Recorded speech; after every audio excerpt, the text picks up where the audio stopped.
سبحانہ و تعالی نے قرآن مجید فرقان حمید میں فرمایا وَإِذَا سَأَلَكَ عِبَادِي عَنِّي فَإِنِّي قَرِيبٌ أُجِيبُ دَعْوَةَ الدَّاعِ إِذَا دَعَانِ۔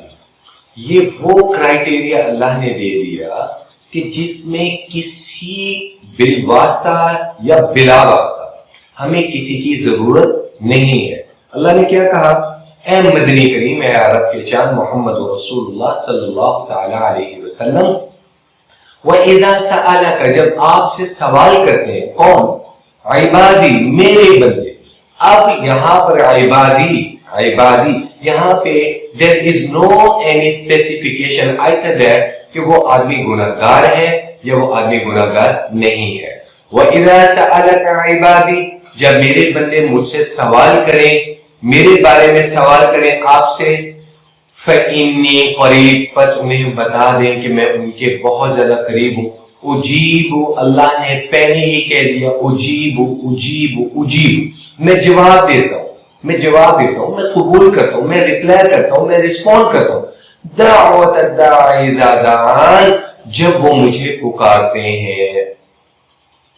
اسی طریقے سے رسول اللہ صلی اللہ تعالی علیہ وسلم نے فرمایا الدعاء یرد البلاء، دعا جو ہے وہ مصیبتیں ٹال دیا کرتی ہے۔ ارباب علم و بصیرت دعا کی قبولیت یا اللہ رب العزت کی ذات کن کی دعائیں قبول فرماتے ہیں؟ مختلف احادیث موجود ہیں، مختلف اوقات موجود ہیں۔ ایسا کبھی بھی نہیں ہے کہ کوئی ٹائم لیمٹ ہو کہ اس وقت آپ عبادت کر سکتے ہیں اور اس وقت آپ نے دعا مانگنی ہے۔ مختلف عبادات کے مختلف اوقات مقرر ہیں۔ نماز اپنے وقت پر ادا کی جائے گی، زکوٰۃ اپنے وقت پر دی جائے گی، حج، عمرہ، ہر چیز، ہر عبادت کے اوقات اور اس کی لیمیٹیشنز موجود ہیں، ایک کرائٹیریا موجود ہے۔ لیکن دعا ایک واحد عبادت ہے کہ آپ اس کو جب بھی کریں، اللہ سبحانہ و تعالی نے فرما دیا اجیب دعوت الداعی اذا دعان۔ تو ارباب علم و بصیرت، مفسرین نے اور محدثین نے رسول اللہ صلی اللہ تعالی علیہ وسلم کی مختلف احادیث کی روشنی میں چند اوقات اور چند اشخاص، چند شخصیات وہ اسپیسیفائی کی ہیں کہ اللہ رب العزت کی ذات ان گھڑیوں میں، ان اوقات میں کی جانے والی دعا کو رد نہیں فرماتے۔ مثلا جمعہ کی رات، یہ سنن ترمذی اور سنن نسائی میں یہ حدیث موجود ہے کہ اللہ سبحانہ و تعالی کی ذات جو ہے جمعہ کی رات میں دعا قبول فرماتے ہیں۔ اسی طریقے سے آدھی رات کے بعد جب تہجد کا وقت ہو جاتا ہے، اللہ سبحانہ و تعالی دعا قبول فرماتے ہیں۔ اسی طریقے سے جمعے کے دن میں ایک گھڑی ایسی آتی ہے، بعض محدثین نے تو یہ لکھا ہے کہ عصر اور مغرب کے درمیان، بعض محدثین نے لکھا ہے جمعہ اور عصر کے درمیان ایک گھڑی ایسی آتی ہے کہ اللہ سبحانہ و تعالی دعائیں قبول فرماتے ہیں۔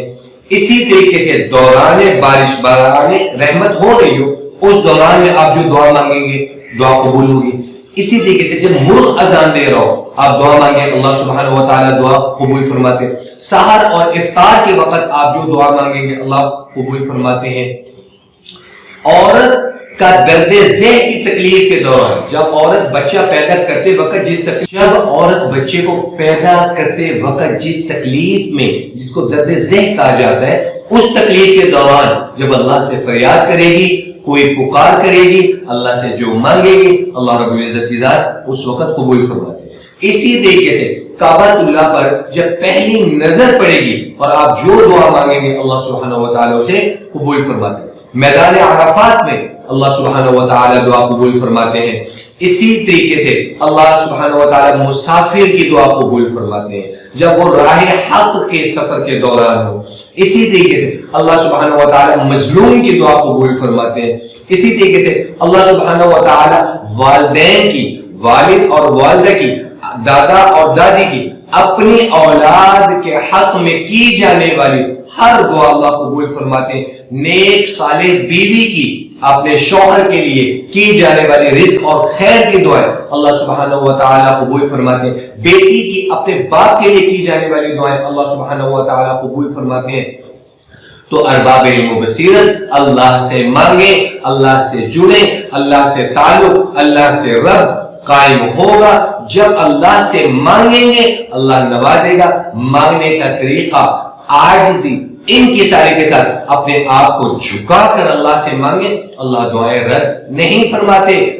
دعا رد کرنا اللہ کی شان میں نہیں ہے، اللہ کی صفات میں نہیں ہے۔ اللہ کو کچھ حاصل نہیں ہے، اللہ تو خوش ہوتے ہیں۔ اللہ کہتا ہے وَإِذَا سَأَلَكَ عِبَادِي عَنِّي فَإِنِّي قَرِيبٌ أُجِيبُ۔